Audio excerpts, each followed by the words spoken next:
Oops, that one was a little extra long because guess what, people? This is going to be wild, but we'll get to it. Chris, welcome to the Mikey G podcast experience. But we've known each other for almost 10 years at this point. How are you doing, brother? Welcome to the show. So excited to have you. Thank you so much for having me. I'm doing really well. I'm doing better now that we're here. We've got this together in the end. Yeah, it's, And we're I'm both excited. COVID. Where could this conversation go? It's so fun. You Yeah. have no clue.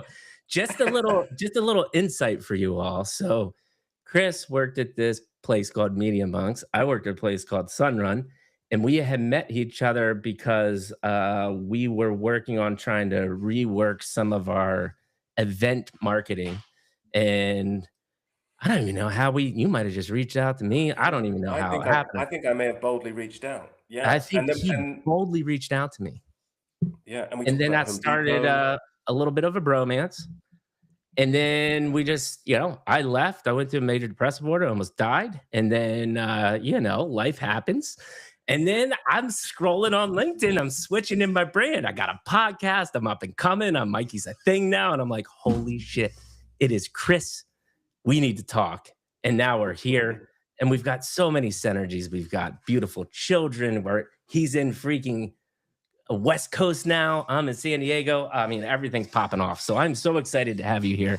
Before we get to the heart of the show, which will be all about you, little update about myself. So, like I said, we got the AI startup going, which is fantastic, by the way. We're trying to prevent Skynet and Terminator from happening.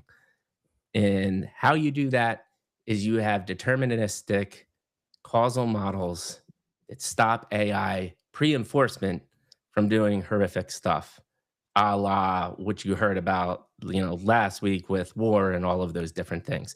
There's actually systems out there that you can build to prevent that stuff from happening. The problem is a majority of, well, not majority, all the frontier labs are so down the rabbit hole and so invested with trillions of dollars at this point, they don't have the time to stop for a year and re-engineer their entire system that they built from the ground up, because that's kind of what you have to do.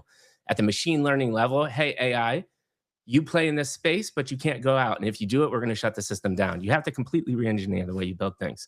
So that's what we're working on. And that's exciting because it fills my cup as this podcast is the number one thing.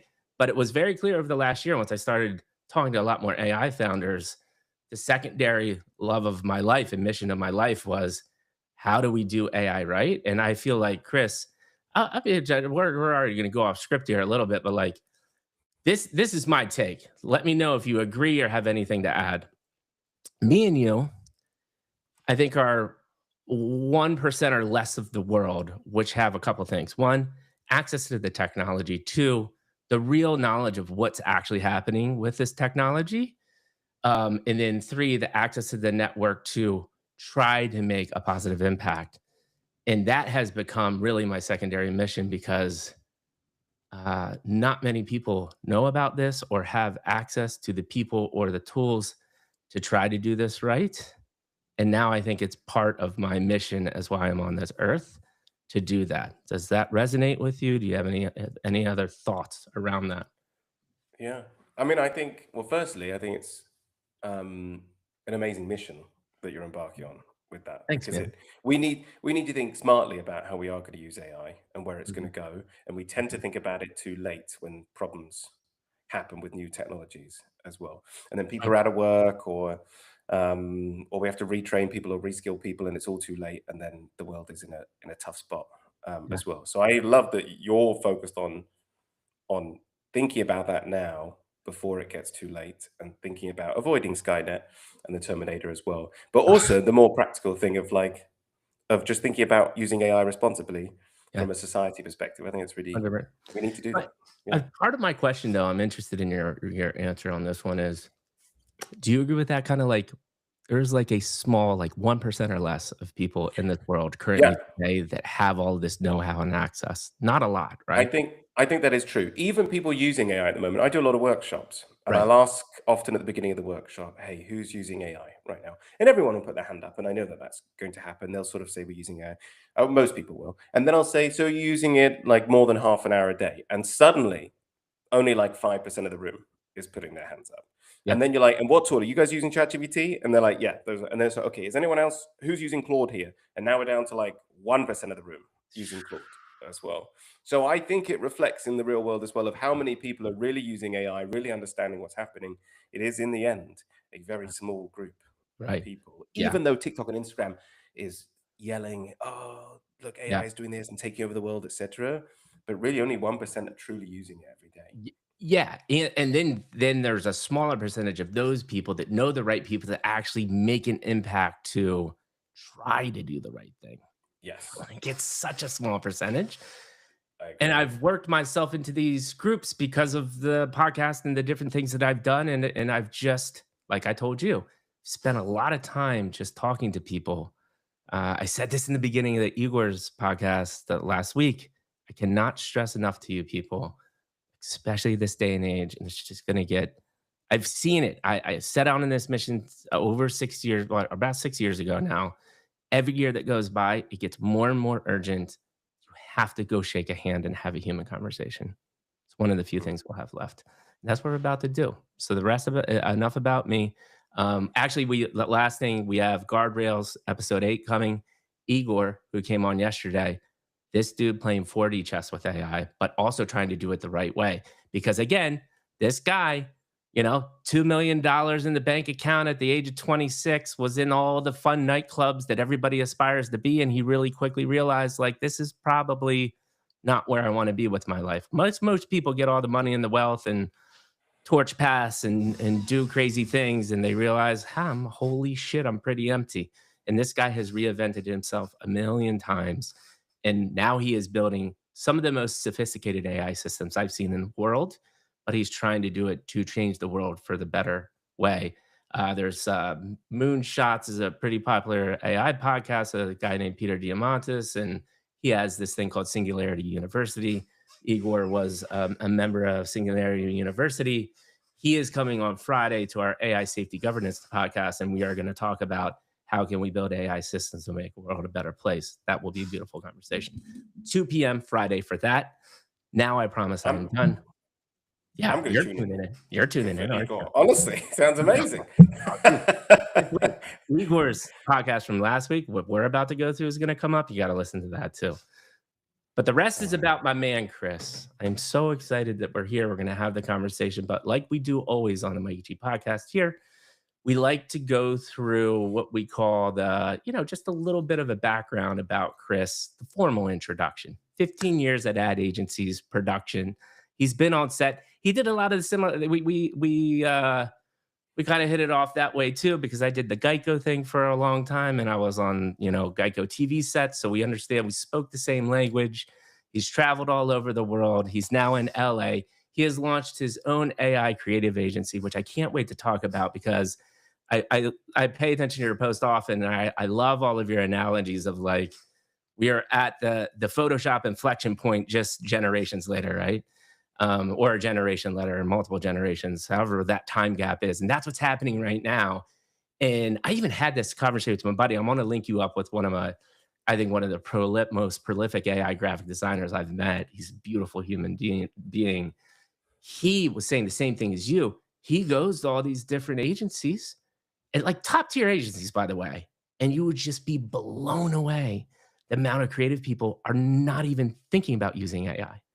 And it's like, yes. how is this possible, people? It's 2026. Like, we're 2 years away from jobs being eviscerated here. Like, you have to figure this out. It's that is unbelievable to me. One, I'd love to meet that fella. Yeah. Two, it's absolutely true. He's correct in that as well. And I think there are real practical reasons. They're almost more practical than we can believe they are of why Yeah. people aren't using AI as well. Well, we're going to talk about this. Yeah. These are the last favorite parts about Kirsten's background before we get into it, though, too. He has a beautiful wife and baby and family, like I do myself. We share the love for the family, and it's just, having a son is one of the most magical things you could ever go through. But here's the big fact, the most surprising fact. And I actually am with him on this. And this all started when I took my wife to a Taylor Swift concert. But he's probably in the top 1% of Taylor Swift listeners in the world. And I probably hold a similar badge. And I just came out with that today. This is fresh Do for you, both of us. do you know what's embarrassing about this too? It's not just 1% for like the last year. It's the top 1% for like the last 5 years on my Spotify Oh, Wrapped. It's just I'm very consistent with listening to Taylor Swift when times are tough, and I've got to focus on work. And I'm pop her on, and let's get some work done. Let's get badass. all right. So, Yeah. so we're gonna have to have a meaningful Taylor debate here. You have to give me your favorite album, Oh, this is tough. and I you don't have like to her. pick one. Okay, I don't like her latest album. I'm not really Oh, into that. I think it's not great. I agree. No, no. But I love some of the old ones. I love Lover. I'm into that. I'm That was into big for Lover. me. Uh-huh. Okay, and her original, I'm trying to remember as well, I forget what is it her original Reputation? is. Is it that? I don't know if it's, but I don't know what it is. I'm it's gonna not. have I to think bring it's them even up. earlier than that. But I'm more into those earlier songs from Taylor, where she went off into the woods, into the cabin, which I'm not against because there were some really like quiet and gentle songs in there. Not as good for making me focused at work. That was why, Oh, so you because need the she's my high crutch for energy getting Taylor. focused. I need that high energy Taylor so I So are can we really get talking like into the zone. Reputation Taylor and We're Lover talking Taylor? Reputation and Lover Taylor. Reputation's real. See, Yeah. I'm complete opposite. Where Taylor really spoke to me, I was like, wait a sec. You've been a pop country star, you've been a pop star, and then you drop an album like Folklore, which is like indie pop, like slow, meaningful, let's switch up the pace. And you're gonna do Yeah. all this over COVID with people like Bonavire and all these like It was very much magical that voices. vibe, right? Yeah. I'm like, hey Um, man, that's where and then she follows that banger up with the Midnights album, like game over. Once she hooked me with Midnights, and I'm like, this is mature Taylor. And there's the I can't deny her. And then I go see her live concert, and I am telling you, that is one of the greatest performances. It probably no, it's not one of. It is the greatest performance I've seen in my life. For 3 straight wow. hours, a bajillion wardrobe changes. It was like going through 15 different full-blown plays from end to end and just nonstop coming at you. It was incredible. How I talked to you about this before, but how she performs at that high level consistently for the last, I don't know, 12 years, 15 years since I've been doing advertising Yeah. is really impressive. Yeah. Right. Yeah. Go ahead. You guys can start pouring on the hate. I want you to know, I'm not against the folksy. I love the folksy parts too, not for work as well. And this is a vague reference or a rogue one, is Damien Rice from back in the day was a big passion for me. And Oh. she was channeling her Damien Rice vibes for me. So I'm certainly not against it. I'm in the top 1%. I'm into all of it. I'm just saying my preferences. I love it, man. I'm into all of it too. I already know. I mean, we haven't even got to the famous question yet, but we are here now, and this has already been a fantastic conversation. So here we are, Chris, the world famous Mikey G podcast experience question. Chris, how did you get the seat that you're sitting in today? To reiterate for the audience that is watching live right now, or will watch it on Spotify. And by the way, Spotify, Apple listeners in the future, please comment. I answer all the comments. Chris is a beautiful, beautiful human being in the soul and outside, and he's going to give us a lot of knowledge. I'm sure you're going to have some questions, so please ask those. I will answer those. But how did you get the seat you're sitting in today, Chris? Chapter 1, 2, and 3. To reiterate for the audience, Chapter 1, prompting questions here. Parents, parental figures, mantras that stick in your mind. Be kind, work hard, pay it forward, whatever that may be. Were you a tinkerer? Did you play sports? A vivid memory. Start anywhere you want and often go we run. Chapter 2 is your schooling, professional career, the advertising stuff that we talked about. But remember here, you have had a long journey in your professional career, and you have been an entrepreneur. I am really interested in the insights, the major failures, the learning lessons. That's ultimately what we're doing here to do is to somebody that is going to resonate with your story to say, hey, man, look at Chris now.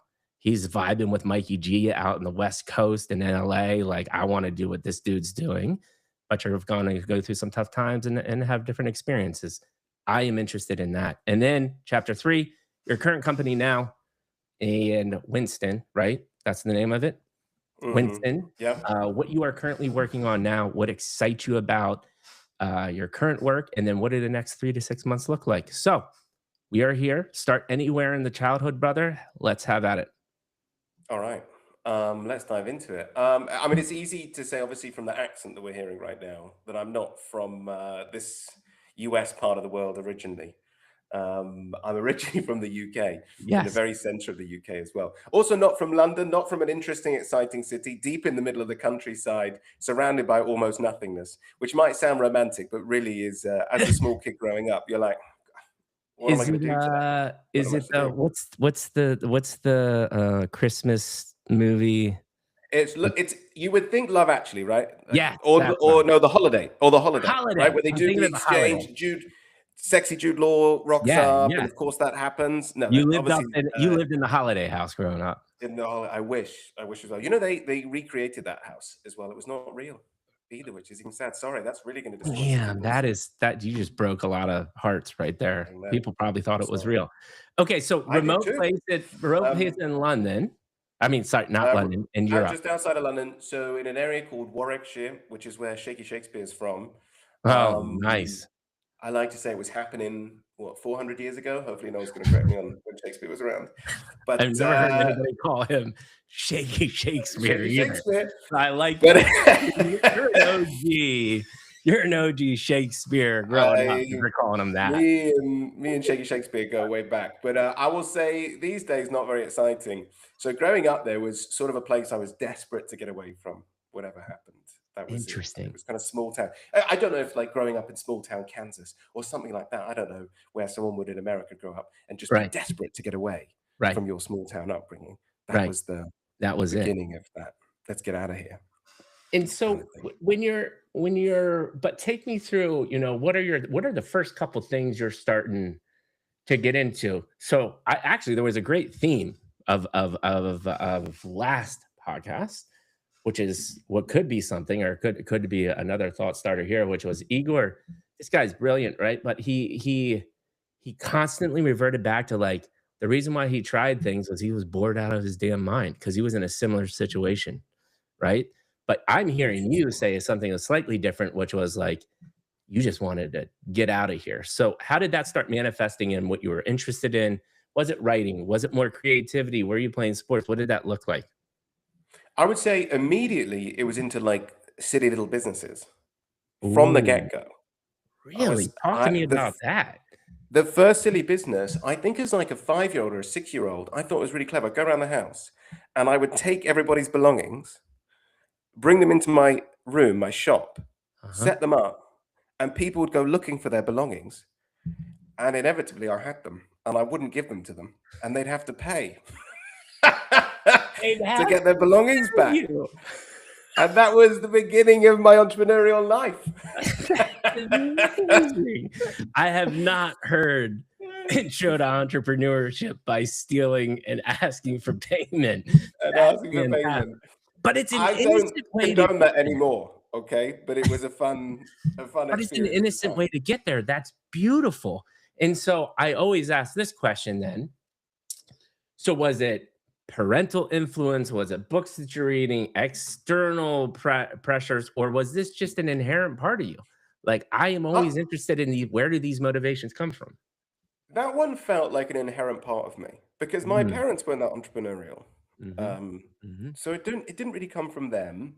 From movies and TVs, we only had like we had Dragon's Den in the UK. You guys have Shark Tank, right? Yeah, yeah. But that didn't start really until I want to say like 2007, 2000, like later Right, on right, as well. right. So I don't know where it came from. I think that was one was inherent, but the confidence to do stuff like that and then do more stuff like that came from having parents, I think, who were just like, yeah, just go and do what you want. Just go for it. Go and experiment, go and explore. Quite frankly, they were doing other stuff. So I think that gave the room for me to go, well, I'm just gonna go and have some fun then and do whatever I want to do. So set up a business.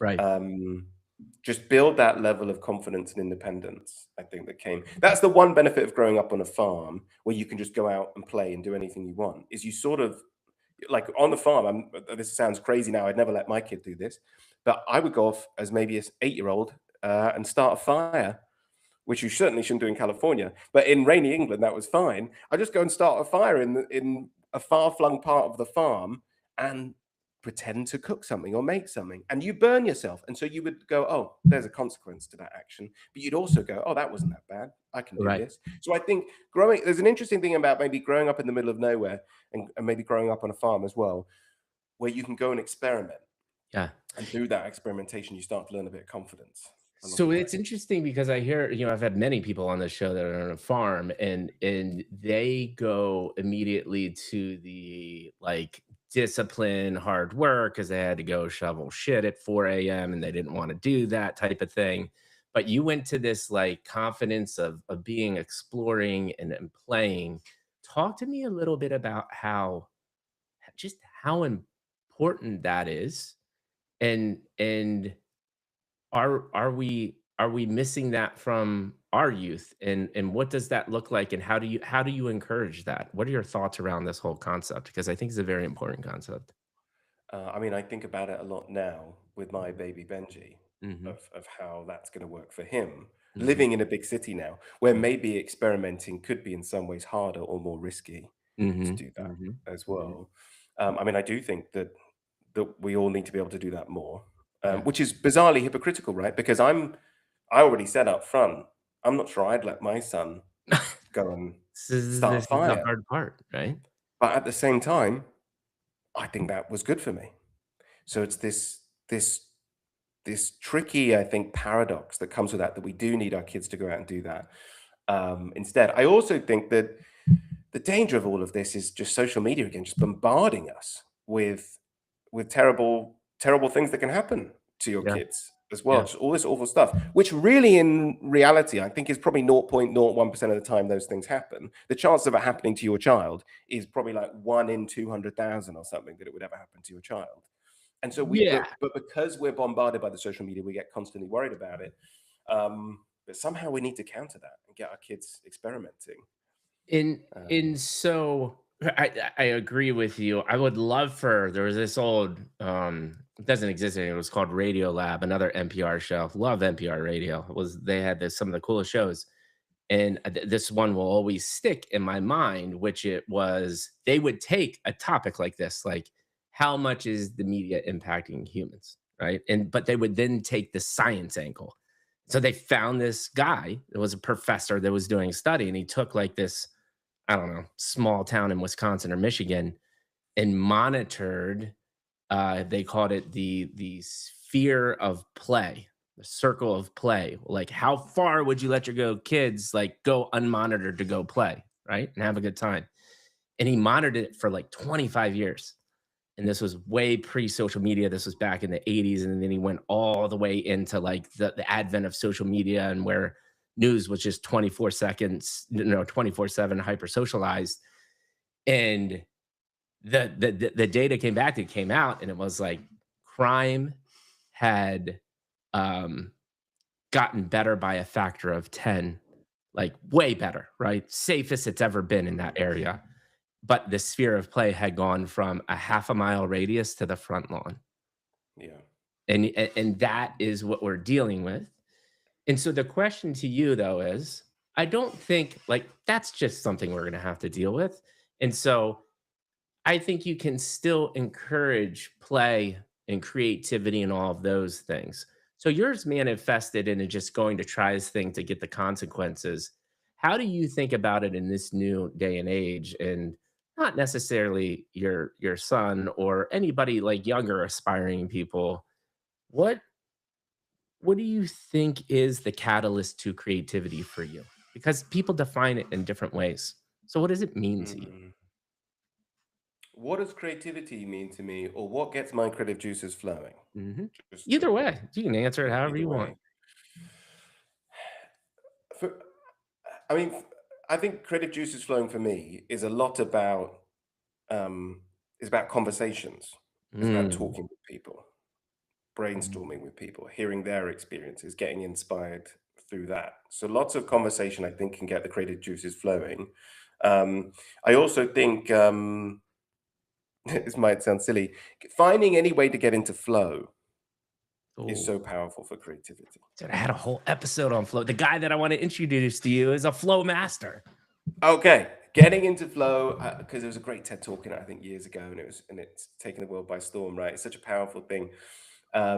If you can get your mind in some kind of just fluctuating, it's like a weird middle ground of being fluctuating at the same time, super zoned in, Yeah. and you just start firing on all cylinders. If you can get yourself into that place, so I think it's one doing it sort of indirectly of conversations and getting out there and exercising and doing all these different things and getting healthy, and then the other part is getting into flow.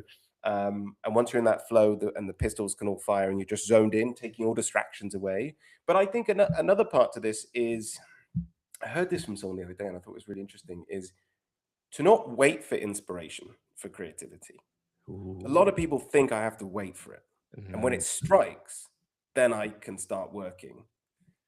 But I think, I don't know who it was, but someone really savvy said, no, just you have to start doing.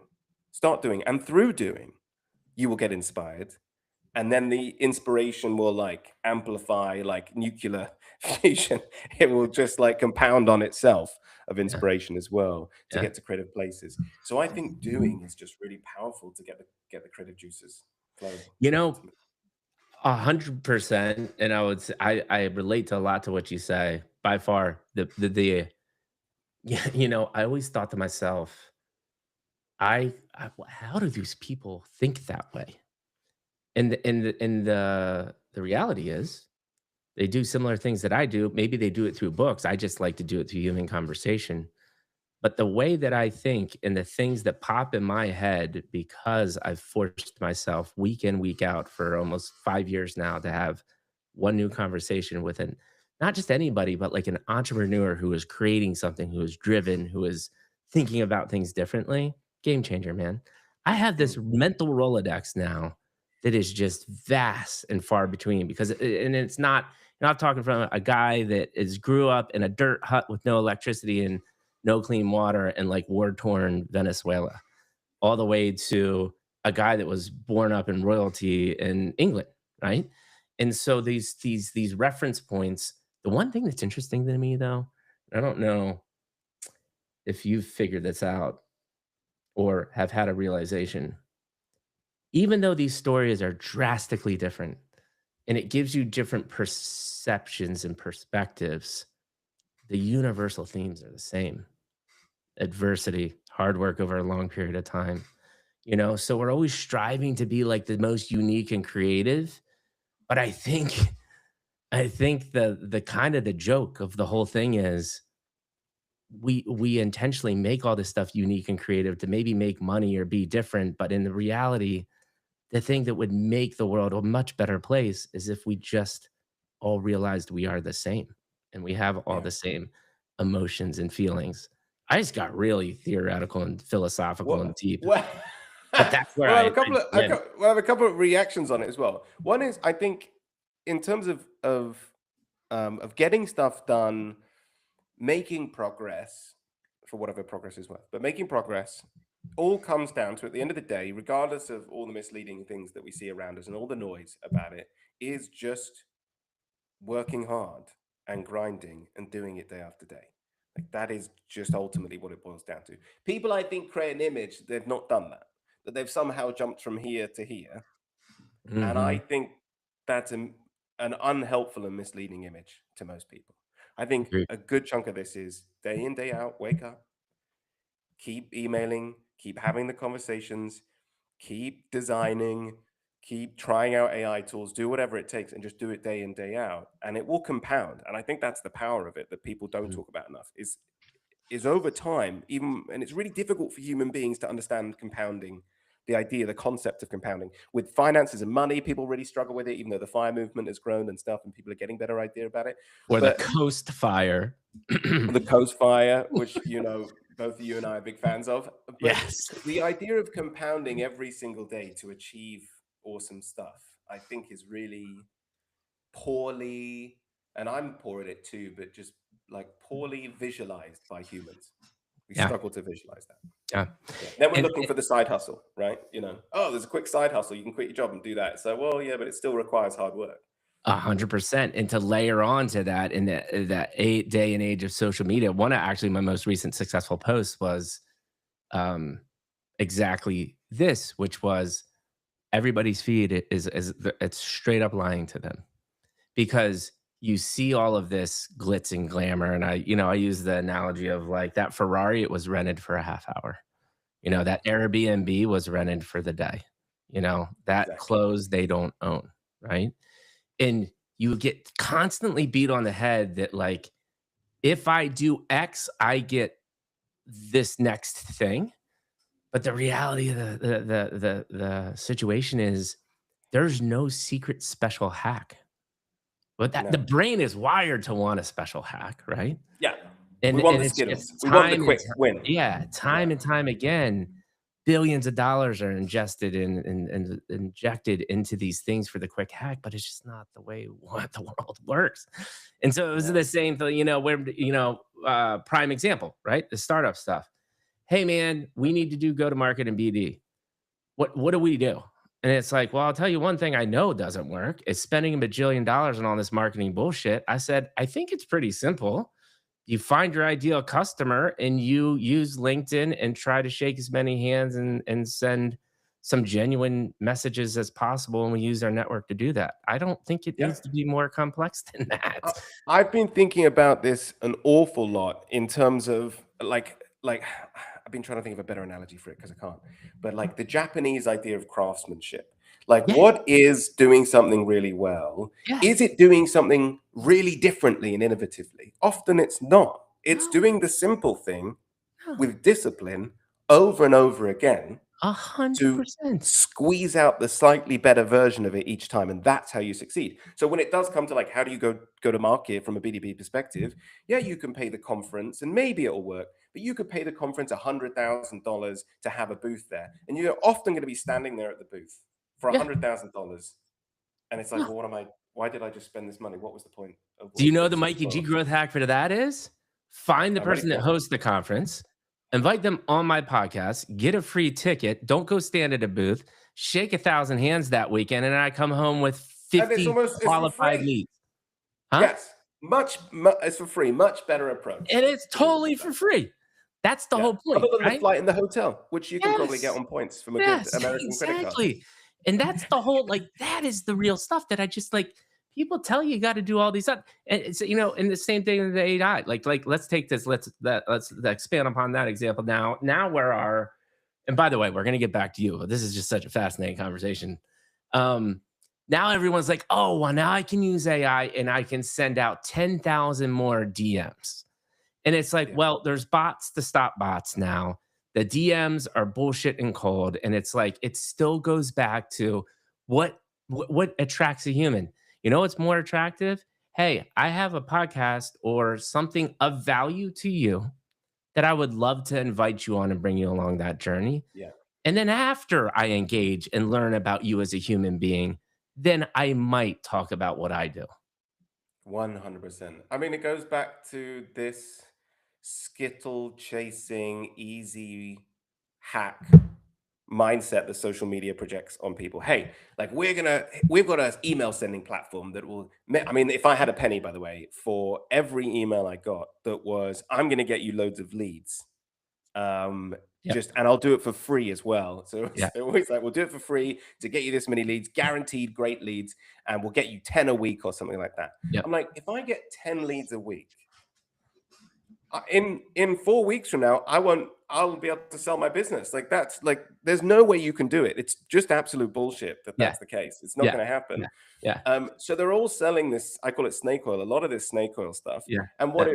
and it's all baloney. If it was that easy, the whole world would be creating and selling businesses all day long as well. But it's not quite that easy, even though the whole world is creating businesses. But it's not like in a drop of a hat. It still requires that discipline.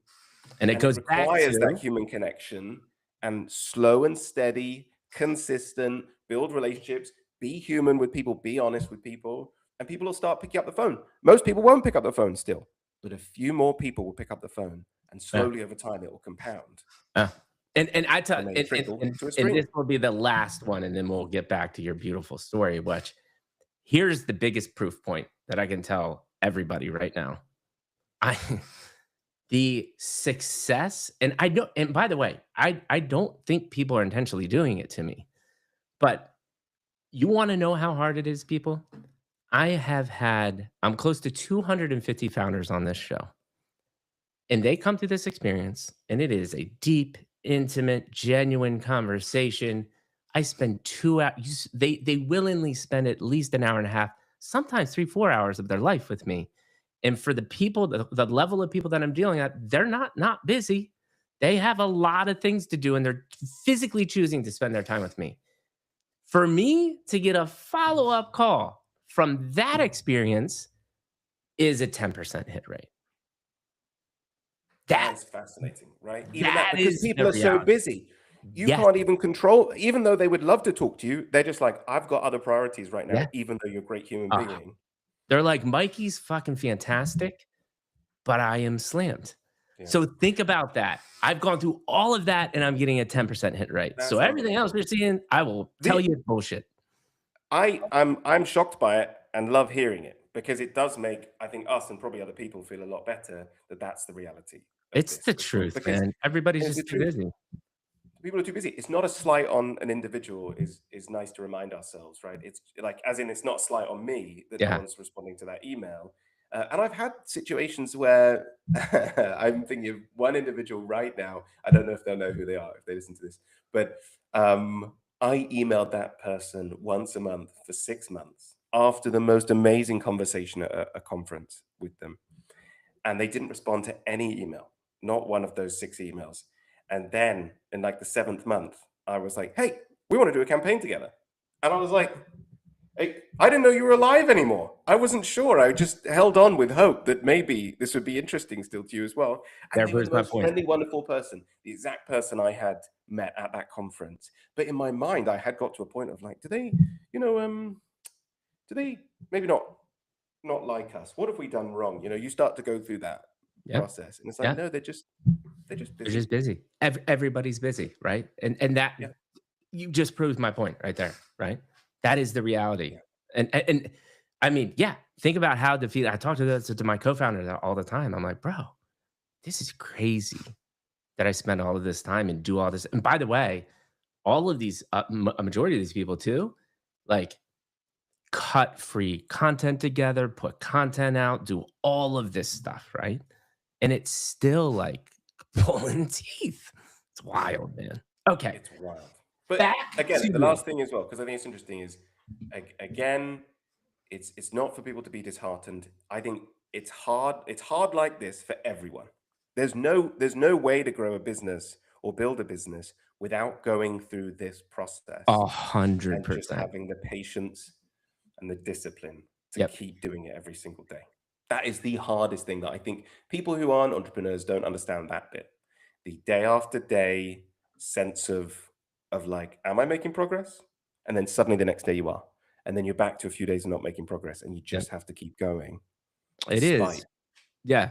And Yeah. and it's the time and time again you'll hear and um the I'm sure you have your handful of venture capital friends or angel investors and well too. And it's just even more this day and age too is uh your pedigree, especially in the startup world, it just means shit. Like it is all about resilience and who you are as a human being. Like how many times can you get punched in the face and just wake up still excited about life? Yeah. And And keep that's where going. this whole passion theme comes in. But I think there's a talk about this with my family a lot too, which is I think there's a misperception about what passion means in the sense of business and entrepreneur, which is I think you get thrown this message a lot on social media that like if you're not following your passion, you're never going to be successful, or you need to follow your passion to be successful. And I was like, no, no, no, no, no, no. That like you got to be practical about this too. Yeah. Um, if you You want to can be run a singer, but you've just got to just like, you a might get it record to a voice, certain level, but you just don't have the right character in your voice. you don't have it, man. You You just don't gotta have it. you gotta accept that, Yeah. right? Yeah, but Um, be a session singer, that's fine, you can still make a great living, that's yeah. Or sing some I'm jingles for a passionate about commercial. this. I'm gonna quit quit everything, quit my job, do all of it, and go 100%, and that's going to mean success. Like, you got a rude awakening coming to you, right? Yeah. Now, if you can wind your passion into that, I do think it helps the resilience part of getting through the tough times, because you're like I said earlier, I've got a podcast, and I've got um trying to stop the world from Terminator happening, which could. That Mm. gets me excited to wake up in the morning, man. Yeah. Some of the other parts of then growing a podcast and doing those things, not as exciting. But No, the joy of meeting people, or the joy of fighting the world against AI or bad uses of AI, yeah. I mean, that's the thing that keeps you going. So I absolutely agree yeah, with you on that as well. There's got to be joy and fun in the thing to some extent, yeah, right? yeah. But there are just going to be tough days, Dude, boring, tough I might have days. to start a third podcast with you, and we just get on the horn every Friday and, like, wind down the week with a beer, and we just talk about life like this, because this is fantastic. We haven't This is phenomenal. I I do that with my co-founder, so maybe he should come along as well. Every Yeah, Friday, or yeah. almost every Friday, we hop on a call, just be like, "How did this week go?" Mhm, mhm. And it's instantly therapeutic to just both of us go, "This was a bit of a crap week, wasn't it?" Yeah. Yeah, but don't worry, there's next week as well. Here was a good thing, at least. Here was a good thing, right? It was nice. So we should That's do what this. I start, like, the first thing, he was like, "Dude, I want you to do creative and, like, go to market stuff." I was like, "We're starting a podcast next week." He was like, "Really?" I'm like, "Yes, next week, every week, we're talking about what we're building. That's it." And we've done it for the last 6 weeks, and it's been beautiful. Same thing. I need to start bringing a beer to the podcast, though. All right, Yeah, so let's go absolutely. back. Yeah. Beautiful tangent. We already talked about many amazing things. You're on a farm. You're lighting yourself on Mm. fire by accident. You're out in the Driving a wild. car, I think at 8 years old, we had a car, we drive it across the field through the fences. Yeah, it's just I'm Perfect. going rogue. You're danger. Yeah. You're experiencing danger. You're Mm. understanding consequences. You're already starting businesses by stealing shit and selling it back for money. Take me a little bit forward. I've already Again, got I a don't really believe in deep that answer. anymore. I just need to make that very clear for all the listeners out there. All right, all Yeah. right. Kit, take me forward a little bit. Okay, cool. So then so here was what's interesting. So I will dive into one thing, a small personal thing as well, right? So I'll say my parents got divorced. I think that was a formative moment as well. Ah, What for bro, me, our right? brother from another mother, same thing. When did your parents get divorced? What 9 age? years old, man. 9 years old. Devastating. That's a really tough time, right? Yeah. I would say anywhere from like probably 9 to maybe like 14, maybe even 15 is a really Brutal. transformative time where you are conscious Mhm, now as a child. Prior to that, I don't think you're that conscious. You mhm, pick up on things, but you're not as mhm, conscious, I mhm. think, How I'd old were say. you? I was 12, and it Brutal went on for time. 2 years as well. Brutal. Yeah, yeah. So anyway, what I'll say is how it affected me, created independence. Because when Mm, the family unit breaks apart a little bit, yeah. I think suddenly, as an individual, you go, "What? Who can I rely on now? I've got to rely on myself." And Interesting. so that supercharges the entrepreneurial spirit of going, "Well, I've got to form businesses, or I've got to get a great job, or I've got to get great grades now, Right. because that's going to now result in me having independence over my life and control over my life at that point as well." And so that was a formative, new, like supercharging moment beyond stealing stuff and selling it back to my family, who now weren't going to pay for it, right? Because the divorce was expensive. Now, now we're moving towards, I've actually got to go and start real businesses and get out there and make my own way as well. So that was, I think, a transformative moment as we go later on in So childhood. so so here's this is very interesting to me, because there are many people that go through those moments, and you took the, like, I have to be somebody and make something. There are many people that, like, go the complete opposite way. Mm. And Again, it is breaks them this up, right? inherent? Because I'll tell you mine. Oh, My yeah. reaction Which way was did you go? Yeah.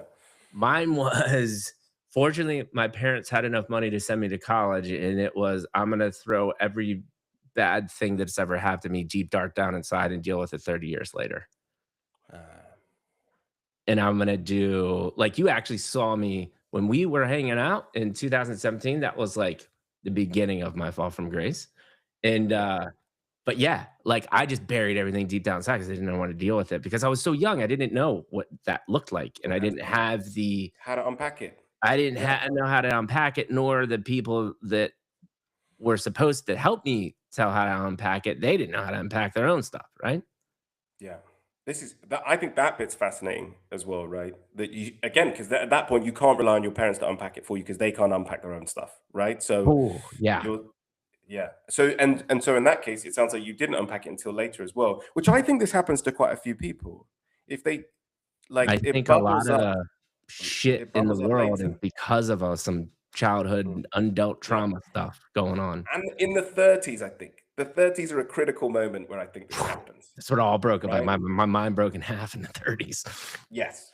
Yeah. And I don't think people talk about that enough. That the 30s is actually a really delicate time for people where Super they start to delicate. get their career, I mean, and then they start to think about stuff. it's hinted around this concept of the whole midlife crisis. My original podcast name was Midlife Crisis, by the way, because I Okay. had gone through mine and my Yeah. was going through his. And fortunately, I had a clear mind and I was helped to navigate him through his. And we talk about it to this day.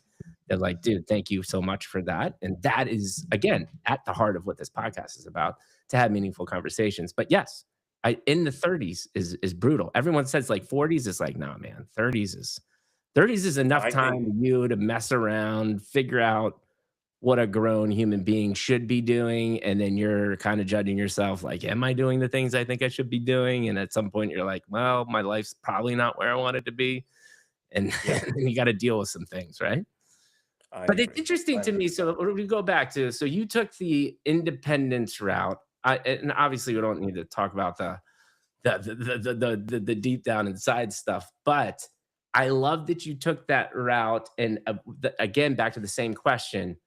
At this moment in time, were there any things that like started catching your attention as to why entrepreneurship? And I know there's a necessity, but now I'm talking about more back to the interest. Is again this just ingrained in you? You're like, well, my way out of this is entrepreneurship because this is how I've always been and I'm curious about that.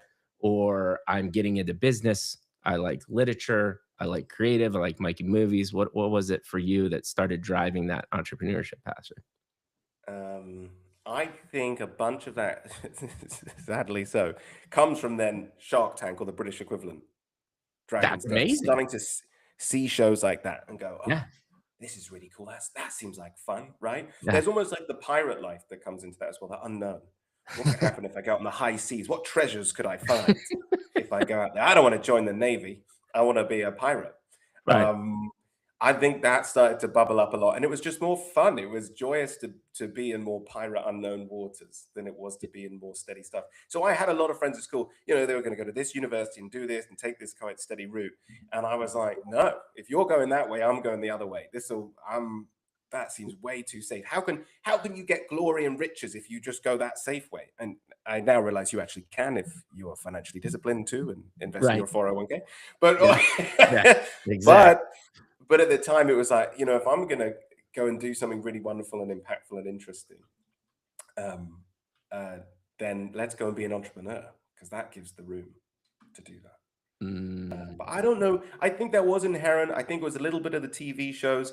I yeah. think it was the need for finance and financial stability Yeah. as well. Some people could say, well, financial stability, then go to the safe job, go and work for the consultancy. That's not very safe these days. But Yeah. Yeah. but I think I thought, well, that's good. That's okay. But real financial safety is making real money and taking real control over your life to have a good chunk of change in your investment accounts. So I think I was already very focused on like I would like to become financially. I didn't know of the idea of fire at that point, but I knew I wanted to become financially free Right. already, and I thought entrepreneurship would be the road to that. It's beautiful. Uh, So take me through any notable things kind of like in that high school before we get to kind of like, all right, you got to go to university or you're starting to build work. Anything from that kind of chapter one that you want to highlight? If not, we can start transitioning because we took a big tangent, but it yeah. was totally worth it because it Uh, was fantastic. I'll be quick. There's a couple of things that stand out to me. One is I met this. I think she was a biology professor. She was like one of two or three doctors in the school that I was at, my high school. Mhm. Um, and I forget her first name right now, so I won't say it. But Dr. Tui Cow is her last name. And she said this to me, this thing that I'll never ever forget one day after a class. I was asking her, like, you became a doctor and now you're a teacher and you're doing this and you're great and you're an amazing teacher, etc. And she said, you know, Chris, that the reason I care about getting a doctorate and that thing is because intelligence and knowledge and getting that is something no one could ever take away from me. They can take away material things from me, they can do all this other stuff, but they can Oh, never take away that intellectual knowledge that I have gained. And now at that point, she said it in this really beautiful way. And I was like, wow, that's amazing. So if you can improve the mind and if you can be a smarter, more brilliant human being, no one ever can take that away from you. That's just in your mind. that's And a I was like, that's beautiful so insight. sick. And Yeah. it, So and I'll it never forget that in high school. Yeah. and that is this constant pursuit of learning. And I didn't, again, man, it's just, I love these conversations because that was your version for you. And then me understanding that was again this podcast. And I had and here's the crazy thing is I think another thing that we've talked about, and we were kind of talking about the theme to this. And I think my answer to this is only time. I'd love your thoughts on it. Is these insights, these bigger insights like that, that could be a very moment in time. Like you vividly remember that memory, which is beautiful. But when I came to the insight of knowledge, a majority of them come to me with like, just again doing it, and then over time I it's literally like I'm walking one day and I'm like, you know what, I never thought about it that way. And it was the same realization of learning that I was like, you know what, every time I go on a podcast I get to go to school about a human life and I learn something either new about something or a different angle about something I already knew. This is one of the main reasons I like to do this as well. That's But so I didn't get sick. that till like Yeah. 2 years in. I didn't figure that out on a journey, right? Like, that's how dense Yeah. I actually am, and people are like, "Mike, you're a pretty put together guy," and I'm like, I don't really think I am. I just gotta do things." I think we all come to realizations at different moments, right? As well, too. I love that you said that because I think the version of that too is beautiful. That learning from people all the time. I mean, the joy of Yeah, that's an easy way to get one up in the morning, isn't it? Is yeah, knowing you're going to speak with a brand new person yeah, and learn something that you wouldn't learn if you didn't have that conversation, yeah, and no one can take that away from you. It's going to be a 100%. fantastic little nugget that Yeah, adds into your beautiful brain of knowledge. yeah, yeah, Yeah. and it actually got me I actually came into a fork in the road too, because after 3 years in, you start thinking to yourself like, "Well, am I improving? Am I getting better at my craft?" And then 2, you're like, "Well, am I really like, should I switch up the format? Or should I do something different?" And then I had this realization, and I was like, "No, I shouldn't because it's different every single time." Yeah. And I'm That's okay that with that. Like that Japanese craft idea again, right? Yeah, Like it's the little bits that add yeah, up in the end yeah. and the discipline to keep doing it. Dude, Yeah. we are just dropping so many knowledge bombs here and so many different angles. Like we didn't even do your chapter 1 justice. I'm gonna leave chapter Well, 1 we'll at leave this it at this is gonna be the yeah. beginning of many conversations. I already know. Like I said, before we got on here, I was like, Chris is my boy. I forgot how awesome he is. You're a very rare breed that I've gotten a similar comment. And I hope you've gotten these comments because this is true. You've got an aura and energy about yourself that I can feel through the screen. And so you're Did making you my say job very did you say Oran energy? Is that the word? What an was the word? aura, energy and Aura aura. energy. Uh, Okay. I Yeah. got aura about like this glow and this energy that's coming out of you, and it's you as a human being that comes through the screen, which is, I think that is an inherent characteristic of someone. I don't think you can really project that, and maybe you can get that if you do things over time by just being a good human being, but you have that, and it makes my job easier. So thank you. Well, that's incredibly kind. I just shuffled in my seat and moved around because obviously it's uncomfortable to hear something like that. So I have to, It's okay. It's and then to okay. be like, yeah, I do have that aura, But Yeah. I think the reason it's there for you, and maybe a little bit for me, is just the radical transparency of what we give across. We're just being us, right? We're not. Yeah. It's not really. We're not that. I don't know if this is the right way to say it, but we're not that worried about how we're coming across. We're more thinking just being truthful is the important thing. There's a Right. And confidence in being truthful. yeah, absolutely. And I, one of the things that comes to my mind Is I kinda it's almost in jest at this point as, like, a little ongoing joke because, like, I work from people around the world, and most of them live in not sunny San Diego, and so, your typical small talk is like, "Hey, Mikey, how you doing?" And every time I'm like, "Absolutely amazing." Like, I woke up today, I'm very happy. Pretty It's beautiful. freaking beautiful outside. I know it's like 25 degrees where you are, so, like, I'm fantastic. How are you doing? And Yeah. I think they're so sick of me saying that, but I have to roll with it because it's the truth. It's true. I'm Yeah, sorry. I had this comment with a client on Friday last week as well. They're in the UK, and the same vibe popped up. I yeah, was like, "I'll stop talking about it. I'll stop talking about the weather. I'm sorry." yeah, Yeah. it's so funny, man. Alright, Yeah. so you're now entrepreneur, you're watching Shark Tank, you're getting excited about fire as a thing, you're getting familiar with that, and you realize, "Okay, I think going down this entrepreneur, creative, innovator, whatever you wanna define that as, define that for me. Is it just entrepreneur? Is there a version of entrepreneur that you're thinking, "This is what I wanna do," and take me from there? Because I think entrepreneur is a it's very general term, right? So yeah. what I type wanted of to, it? and I'm not always a big fan of the word entrepreneur as well, right? Because anyone can come out and say it, right? Right. For me, it's own a business, start a business. Okay. That was the thing. So I wanted to own a business that was ideally somewhat successful. Okay. Um, Okay. Awesome. I um, mean, that's a so that good was base. it. Just a sustainable business that I could own and would go well. That was reinforced by reading a whole bunch of those great kind of like business self-help books, like the Yeah. guy who founded Zappos. I forget what that book's called now. Yeah. An amazing book. You can read The Millionaire Next Door and stuff like that, but just entrepreneurial style books that would start to talk about sustainable businesses. I think there was one called is it Little Giants?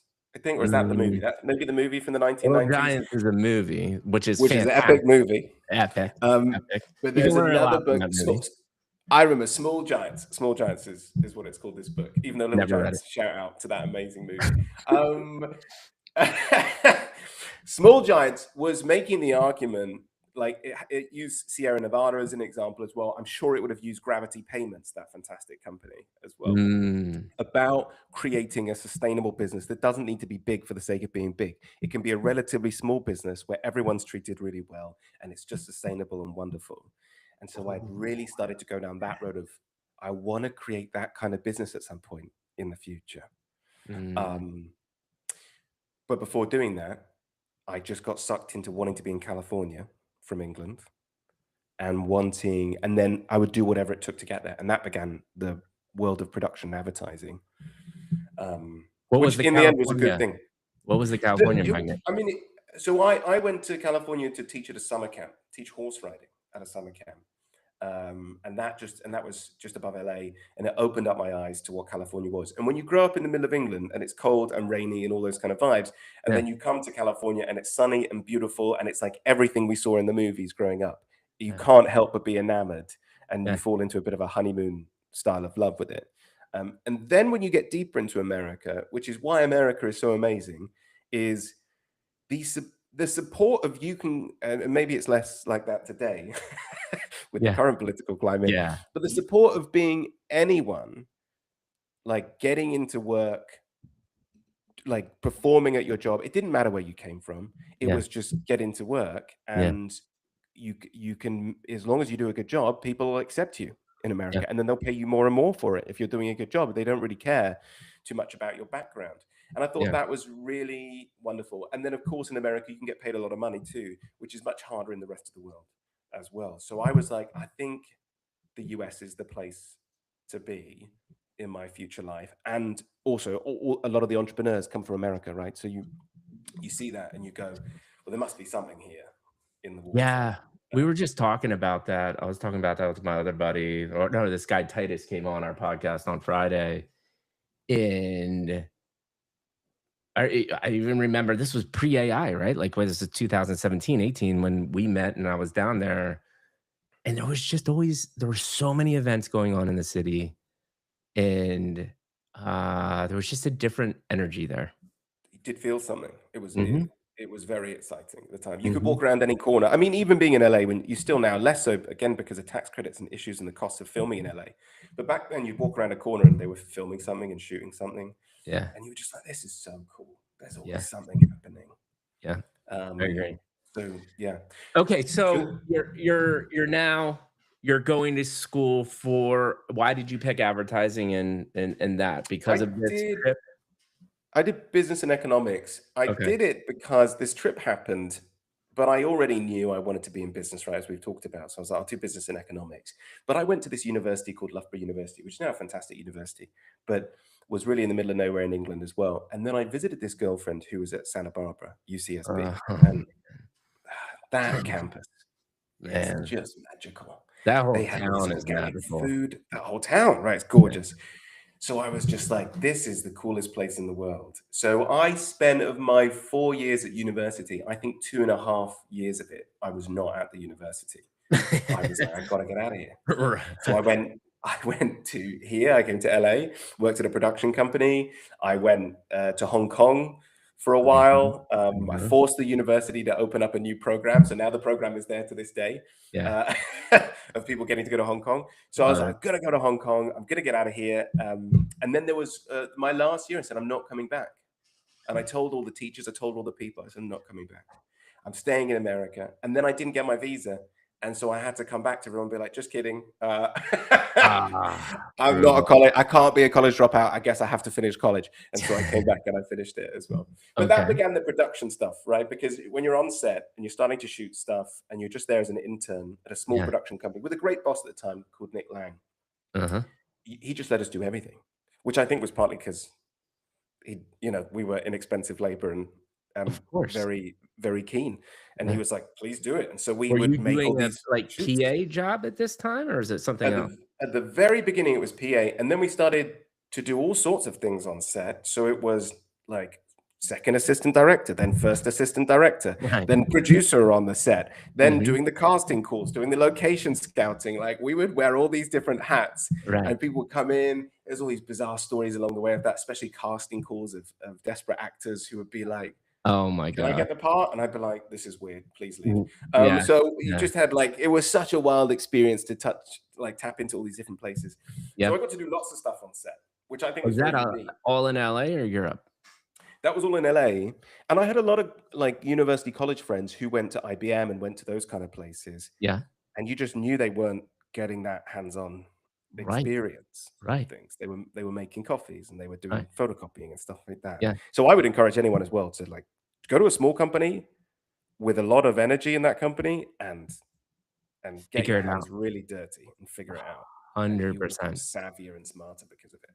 Yep, yep, absolutely. And I think well, like, that was one of the things is, it's funny how you normalize, like, or justify what you're doing and thinking what you're doing is the right thing. So I use what the company analogy with is Geico, right? Like at the time I was working there, everyone knew who the Gecko was and everyone knew their Yeah. advertising.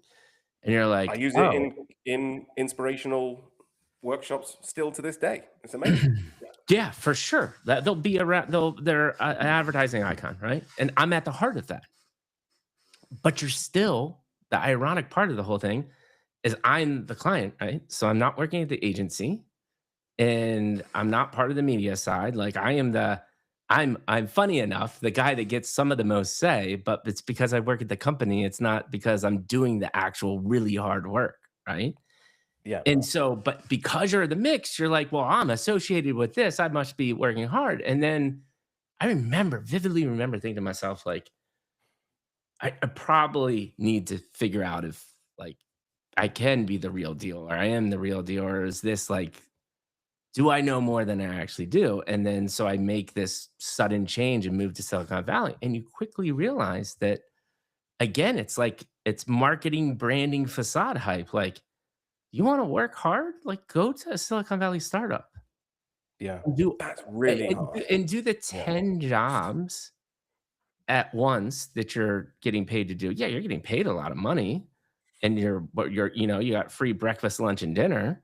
but you're not just a brand guy. You're a operations guy, a brand guy, a sales guy, a go-to-market guy. Yeah. You're all the things, right? And you Then you quickly become a real realize, baddie at yeah, that you point. you Yeah. quickly realize again, like that Geico thing was just kind of almost a little bit of a false facade. Now, listen, did I learn That's things? interesting you say that. Yeah, you still must have learned stuff, right? I mean, Did I learn things that I get access to things and, I learned the whole how advertising pitches really worked and, I got really insightful things on my side because I got to hear what the clients talked about and then me I need being you to tell me more of that stuff, by the way. We need a separate call for that. Okay. I need dude, to learn even more these I'll days. give everybody the hack right now. This is why I feel like I've built a successful career. It's the hack that everybody needs to know. It's all about who you like. There's no secret sauce, man. It's not how shiny your pitch deck is. No, It's it's who does the with the CMO wanna chemistry hang out core. with? It's fascinating. I think you're That is so literally right all it about is. that. There is Yeah. no I shit you not. There is Yeah. no other we are humans, man. We are human. Now, there's a money conversation, but it's assuming that's apples to apples, then it boils down to sure, this is a great creative idea, and Oh, that's maybe a great creative, average creative throw the idea. money They out. could have the worst creative idea, right? But Yeah. you like them more. I have literally seen firsthand shittier creative decision made because they wanna hang out with that person. Yeah, that is unfortunate. Which is That's not, it, man. which on one hand you could argue is not a merit-based system, then, right? Because but part of the merit is being a likable person, right? Like that is part of the game, Yeah, it is changed to it. become likable. And that's the biggest thing I learned in the big organizations, right? Is and I've struggled with my whole career. Is hard. I do it better than I think I do. Like I have a lot of negative self-talk in the senses of like I have to bite my tongue a lot. And that is very difficult, right? Because there's lots Mm, of people that I don't want to hang out with, but I have to play the game as well too. I have this heartfelt brand, but that, I'm also gonna be honest about like they're very difficult people. Very difficult yeah. people. And in that skill set, it goes back to one of the foundations of what our podcast was built on, which is, and I firmly believe in this because to your point, the Zappos earlier, I think the best thing any company can do is really sit down and really, really think about what does it mean to be them. You should do this as an Mhm. individual as well too. That is probably the most life changing thing you can ever do.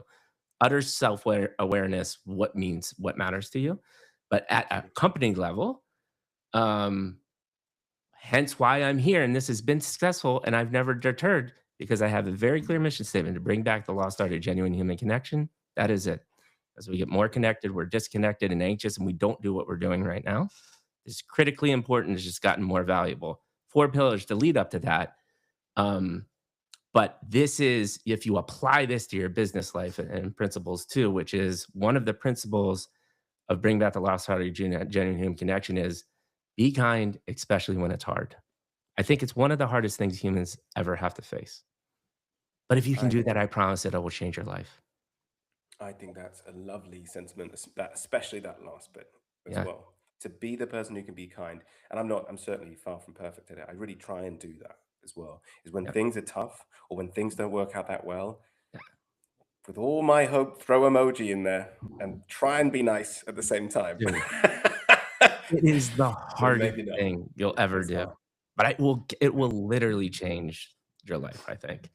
Yeah. And so that principle applied to business and enterprise, that's probably the toughest lesson I've had to learn. Mm. It must be, I'll just say this as well on your side. One of the skills that you must be incredibly good at, which I'm probably not as good at because I talk about it from the pirate perspective, right? That doesn't, having a pirate perspective doesn't make one sometimes very good at being able to, um, for a long period of time, tolerate difficult or challenging individuals. It's much harder. Correct. But if you work at a big brand, because of the politics of a big brand, Yep. I think people get a lot better at having the patience to deal with, quite frankly, annoying people that Mhm, sometimes don't know at all what they're talking about. But because mhm. they've been there for so long and they're a VP or whatever, Yeah. like that's a skill that I think a lot of marketers that I know are very good at. dealing with. Yeah, you deal with And I that, couldn't and do it. I mean, it makes sense, like, how often do you see early stage founders exit once it becomes corporate, right? Yeah. It's not the vibe. So being able to straddle those 2 is has been a skill set. And yet again, another detour, beautiful conversation. I wanna get back to you, and let's do this. So, you're getting into production. We have so many beautiful insights from yourself. Um, 1 to 2, and then we'll get into Winston because I don't wanna do your, AI company a disservice, and like I said, I think this is gonna be the first of many beautiful conversations. But for chapter 2, give me 1 to 2 as your I don't necessarily need, like, step-by-step chronological career. What are these aha moments? You're in Mm. production, you're thinking about entrepreneurship. I met you while you were at Media Monks, right? So you had a couple different, um, experiences throughout this Yeah. chapter 2 journey. I Give me some I think insights. so. One, before I started a business, and I think Scott Galloway has talked about this as well, I knew I had to cut my teeth and understand an industry. Mm, And so I just had to dive in and do the work and know what the industry was about. And Media Monks was a great training ground for that. Just get in there and learn the business, learn how to make stuff, produce stuff, create stuff, all in the marketing world. Learn how to talk, like we were just talking about, learn how to talk to clients, learn how to anticipate their potential worries or concerns and know that you have an answer or you can easily solve it for them. Like learn what their pain points really are, even though they might say something. What do they really mean between those words? ah, that's Right. such a hard thing. What I had an amazing boss. insight there. What are Yeah. some tactics you use to actually get to that? Or an example, I think you're about to give an example. Yeah, well, I'll give it. I think it's sort of an example. Is I had an amazing boss called Wesley, founder of Media Mugs, and he was very kind to me, and he allowed me to go to all these meetings. I also set up a lot of the meetings, so I was Yeah. allowed to join. But I would be in the meetings. I'd say stupid shit all the time that I would say, trying to add value in some way, desperately trying to be significant. Right. And after the meeting, he would, in the kindest way, be say, we should maybe phrase it like this, or this is what I think. They were probably more focused on that. And he'd always do it in his big teddy bear way. And you'd go, fuck, I knew it. Oh, stupid thing to say. I should say that next time. And so he was the one who taught me really well, like, whatever they say, really think what they really mean behind that before you feel so compelled to answer so quickly. Take a moment and understand that. But also, the only way you can really understand it and come back to it in a comprehensive way is just be in enough of those meetings to know what the pain Mm, points are, to then be able to speak in a savvy way back to them as well. And I yeah. think that's hard for younger people. It was for me, who was very ambitious, to just have to be in the meeting and listen and understand. That's really hard because I want to do and be part of it as Do well. you think the only way to get through that is wisdom/experience? Yeah, just I keep think going that's to the it. meetings Yeah. and just be uncomfortable every single Yeah. time.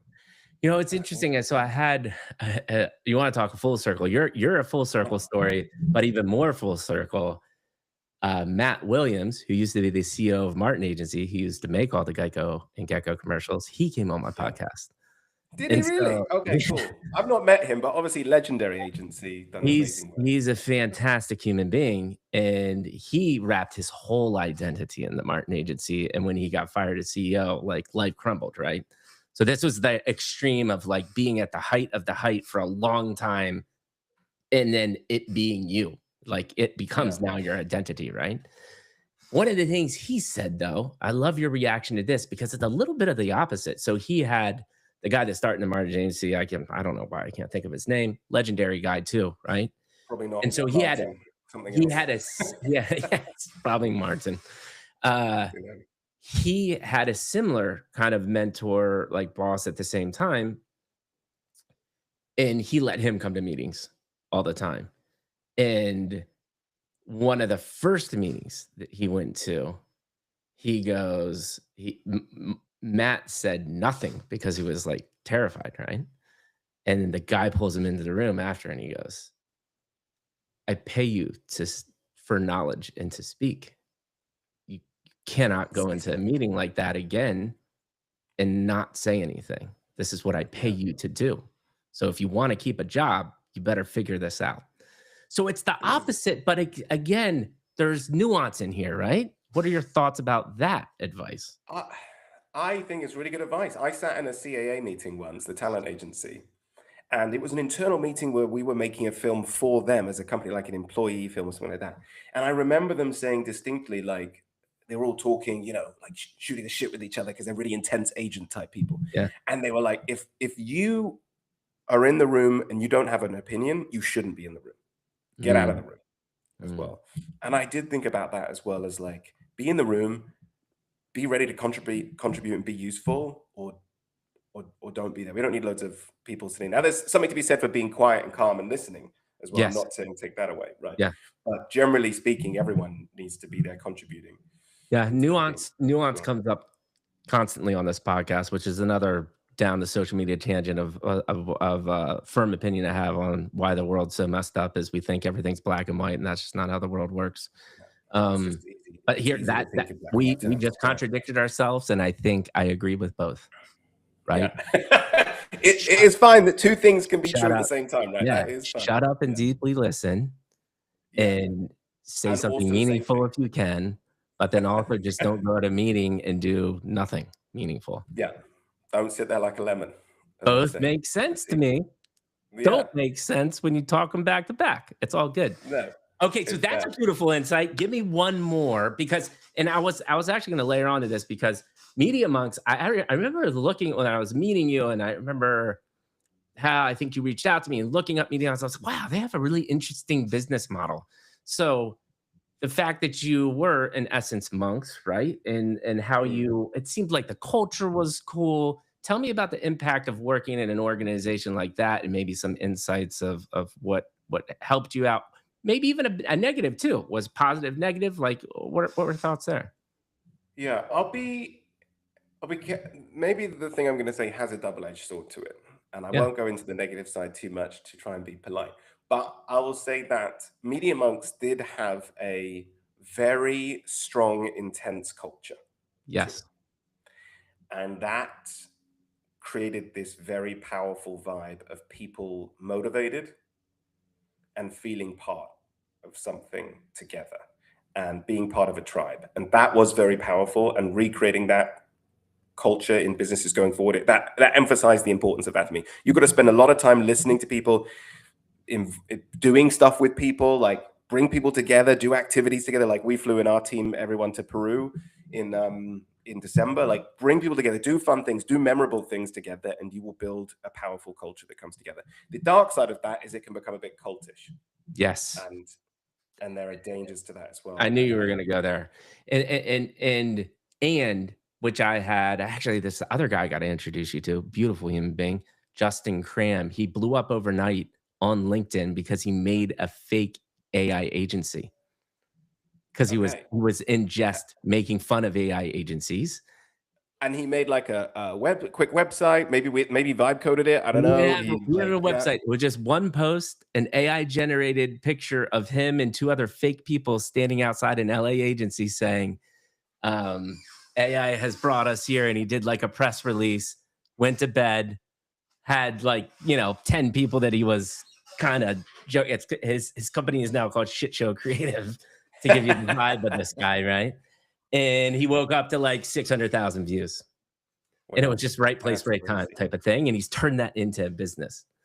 That's Another very cool. beautiful human being. But we had this same conversation, which is and I love your insight on this, and this can kind of maybe then we can, unless you have one other insight, I want to talk about this, and then we can roll into your agency. Is he started his own thing and did this post because just the deterioration and the toxicity that that cult vibe can bring, and what agencies have done to people.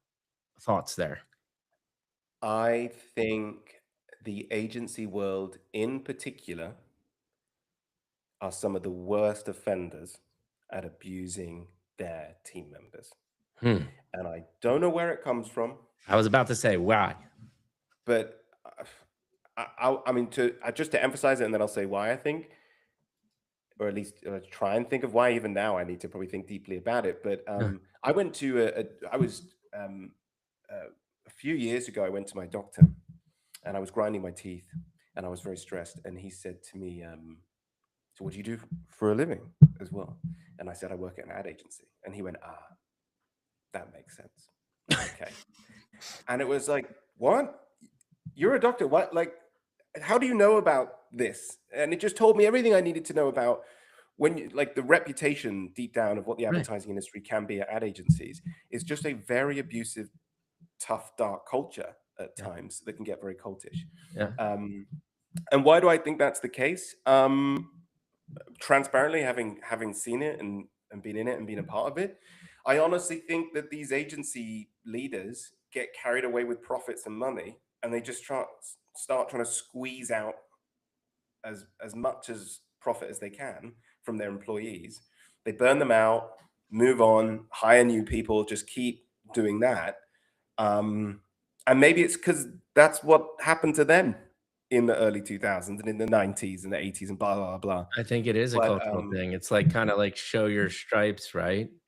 Because yeah, it's so ironic that if you think about some of the best brands and agencies in the world, a lot of them resonate because they humanize a product or a service, or they connect with a human in a way. And then you yeah, go on, okay, so what produced this amazingness? The complete opposite. the complete opposite. It's That doesn't make wild. It's sense to so me. weird. Yeah, I think because the people at the agencies, a lot of them, not all of them, a lot of them are wonderfully creative people, right? And so they can do that. And under pressure, sometimes diamonds are made, right? So maybe it's a little bit of that. But I think the other problem at agencies is not only the bosses, but the agency is the service provider, right? They are, to some extent, they're at the end of the line of delivering on the thing. The clients Mm. involved, I'm not saying the clients necessarily create this. Some clients do, and I think they need to be more responsible as well about asking for a deadline that really didn't need to happen and not realizing that that's impacting people and their families. Now suddenly you can't go and watch the soccer game with your kid. You can't do these. Now you have to work the weekend. Like, to some extent, that really pisses me off about human beings and 100%. clients who are not being conscientious of that, especially when they are then going, like, I might see on their LinkedIn or Facebook or Instagram or whatever, they're off having fun, and I'm just like, well, that's not cool, bro, because look what you're doing to these people. It's Ruin not really somebody fair. else's life. It ruins someone else's life. So I think that just regardless if it's a good client or a bad client, the reality that it is a service provider and you are providing a service for someone else means that you are naturally in a more high pressured situation, because you want to do a good job. You're being paid to deliver a service for someone else. Yeah.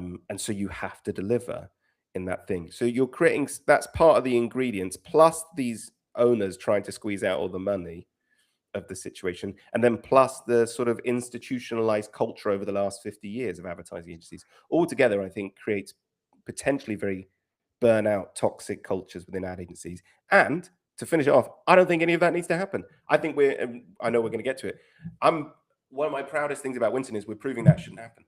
People shouldn't be working crazy hours. So 100%. it's possible. Yeah. Yeah, It and is. so Yeah. here is there's so many thoughts on this. So 2 things that stood out the most to me is you are 1,000% right. It is not all the agency. A lot of this is driven from the big clients, like the me of the world, right? And I was just my typical Mikey G happy-go-lucky self, and I realized something was different when I started, managing the Geico brand. And my account's counterpart, named Allison, wonderful, beautiful human being. We started calling each other brothers and sisters. And she was like, I just want you to know, like, this isn't normal. And I'm like, what are you talking about? Like, we hang out all the time. We have to work together. Like, you're my sis, And like Steve Bassett, one of the most legendary creative directors that ever existed in this world, what, like Hands and the Gecko and the Geico and the whole thing, right? He was my granddad, right? I just called him my grandfather. And that was just normal to me And it took me, because I would just be my normal self, kind naive Mike. Again, it takes me a while to register these things. And I stepped back and I finally realized, I'm like, holy shit, this is like so toxic and messed up. And then that just became the most powerful thing that I had. And it was so Fascinating. beautiful. And Yeah. everybody wanted to work with me. And everybody wanted to be on our sets because we just laughed and had fun the Yeah. entire time. You created a very, it sounds like a very reasonable, warm, friendly, inviting culture that Who people would could have be a thought? part of. Who would have Yeah. thought? But that's magical because there are some wonderful clients. I have one. I don't think he minds me saying it. Noah Lomax, wonderful human beings. Met him at South by Southwest. He was at HP. Started the whole HP relationship. Started working with them. Me and Noah went to each other's weddings. We're very close.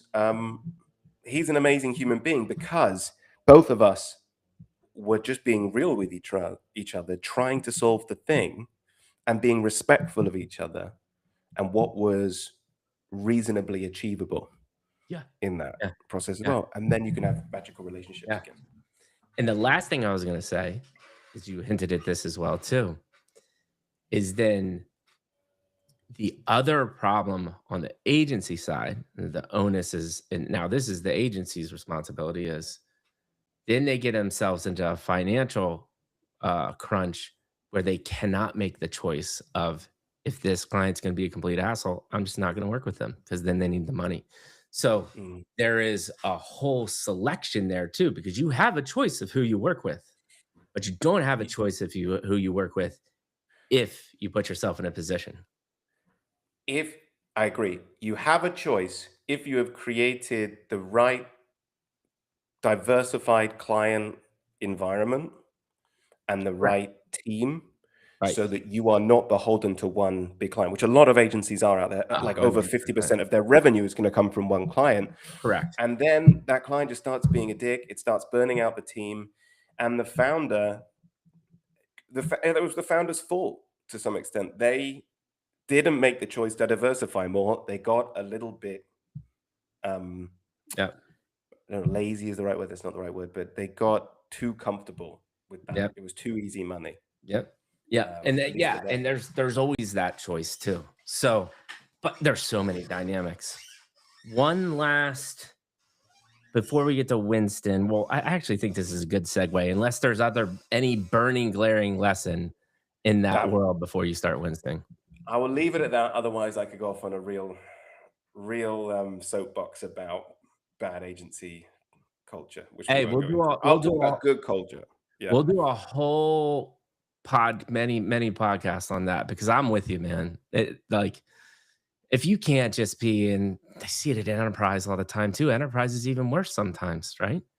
Mhm. Because you're Yeah. manufactured to just do task, you know, be somewhere at some time. Small talk is promoted and not, hey, how was your day? Like, how Yeah. are you feeling? Not that, like, you're almost, it's crazy to me that we're in a world where you can work at these big corporations and you get a side eye if you ask somebody a meaningful question. It's like, "Oh my It's god, this weird. person's asking me, like, a normal question?" Like, "Dude, where have we gotten to?" AI is about to screw that all up, so you guys are Yeah. in for a world of hurt. Uh, Hopefully it alright, so won't let's get talk worse. to the But transition yeah. of Winston, and then I wanna just be cognizant of time. I know we're both busy. Can you do another, like, 15 minutes? Yeah. Do another 15 minutes. Let's do And it. then we're gonna And cut then it. I'll get back to answering client emails before they get upset with me. Oh, yeah. Game time. All right, 15 minutes. We're going to talk about your current agency. What really excites you? What do you think differentiates yourself? So let's start with this. What is Winston? 2 minutes or less. Elevator pitch. Tell me about it. Okay. Quick elevator pitch. Winston was born in the era of AI to do creative and production work for all kinds of marketing that could be out there. And in some ways, it's a really simple model. It is use the AI tools that are out there and that are constantly being developed and updated. Become the absolute best at those AI tools, better than anybody else. That's why I treat it like Photoshop, which we alluded to Right. earlier on. Become the absolute best at all those various AI tools. be really great at then combining them together as well, because there's a magical power in then combining them too. Oh, yeah. Um, and deliver then fantastic work, fantastic marketing work, faster because you're using AI. So normally it is more cost effective because you're faster, and so you don't need as many hours to do it. So it's not you don't have to charge as many hours as Yeah. well. So you're doing it faster. You're doing it in a more cost effective way, and everyone's probably having more fun in the process because AI feels a bit like magic too. Yeah. So Winston is doing creative and production marketing work. It's doing it with AI. Um, and it's not doing it in a particularly magical way, which sounds crazy because if one's pitching oneself, one should say it's the most magical, unique thing ever. But I hate all that stuff. I think it's, as we've been talking about this whole conversation, learning the tools, spending all the time and effort in learning them, doing it really well, and staying really disciplined, and then delivering really high quality, great, fantastic marketing work. I love it, That's man. it. Yeah. So talk to me how long have you been in business now? We've done 2.5 years now. I always look at a clock for that, and I'm like, that's not helping me, but I'm really looking at it as March. Two and So a I'd say half two and a years. half years, coming up to three-ish at Yeah, this point. because I think Yeah. you reached out actually, that was what other touch point you had. You reached out when you were, like, really cooking on this idea. I don't even think you Yeah. had started it yet, right? And I was Mm. really interested, and we just got busy. I had my kid, and we weren't able to link up. Talk to me over the 2.5 years of h how does this look from your typical does it look different from your typical agency? Does it look the same? Do you still need all the same skill sets? How have you built your company out and why? The first thing I'll say is when we started and I reached out to you at that time as well. It was thinking a lot of that was how comfortable are people with AI? How much are people using AI right now? Look at the brands. How much do they want to be using AI? Are they freaked out by it? What was the case as well? And people were a little bit freaked out, but I think Yeah. it was the bet was that the freak out is going to go away very quickly, and suddenly everyone's just going to be clamoring for it and wanting as much of it as possible. So it's almost like when the stock market goes down because something happens in the world and it's an overreaction, and then the stock market goes back up again. The goal was to strike in that almost when everyone was scared. That was when the time was to learn AI and start an AI agency as well. So that's what me and my co-founder kind of discussed, and we're like, this is the time to do it, and that's why we did. And then in terms of the structure of it, it's using a lot of the same people, and the structure is quite similar in some ways. You're using designers, animators, creatives, etc. You have to find the ones who genuinely are using AI and love AI, and there are a lot that aren't, which is wild to me, right? And a lot of these big ad agencies, they're just too busy. I Right. think doing the day-to-day work is my theory, that they don't Mhm. have enough time to like step back and play with some AI tools and And the maybe write ironic part and is use if them. they did it, it would save them time. It would save them time, but you just don't have enough time to do that. I mean, I think we've all been in places like that in our career. You're getting so overwhelmed with something that you can't pause to maybe hire the person or the team that's then going to give you the bandwidth to be able to step back because you're so busy in the melee right now. You literally don't have time to interview people, right? So it's like it's that theme of you're so busy in what you're doing that you don't have enough time to learn the AI tools. And I think that's what Mhm. we've seen in a lot of traditional agencies right now is that That they was my they frankly allergy haven't got time. analogy in the allergy my analogy in the beginning, which is why we're in this horrific AI safety governance situation, is they're so Yeah. busy chasing this AGI unicorn. No one at this moment in time, it's too late to stop because you're never gonna be able to keep back up. Yeah. That and it's hard. It's really hard to solve, right? Because people do feel like that. A lot So of you people do are in that solve it, situation. which is the hardest, which is what you did, which is this is how you solve it, and this is the only way that I'm convinced you do it, with a technology that moves this fast. You stop and you rebuild from the ground up, native to the I technology. agree. I absolutely agree with that. A fun analogy would be you get off the crazy highway and you go off down a side road into the jungle and you rediscover yourself and you rediscover AI tools and how to use them all, and you change the whole model, Correct. and then you come back onto the freeway with your new magical new Yeah, model as yeah, well of doing yeah. things. Yeah. And I think it's so a lot of that. now I'm interested in the makeup of are the positions like designer, production, are they all the same powered by Then AI, or are you seeing new then things? they're now merging, I think is what's happening into new Oh, talk to me positions about this. as I'm well. interested. So I think I expect almost a lot more of, let's say, a designer now than I did in the past, because a designer, because they can make images so quickly now, and they can also generate copy so quickly now. And now there's nuance in the copy that a designer may not get, but they can get a first pass out there as well. And then a copywriter can come along and help out.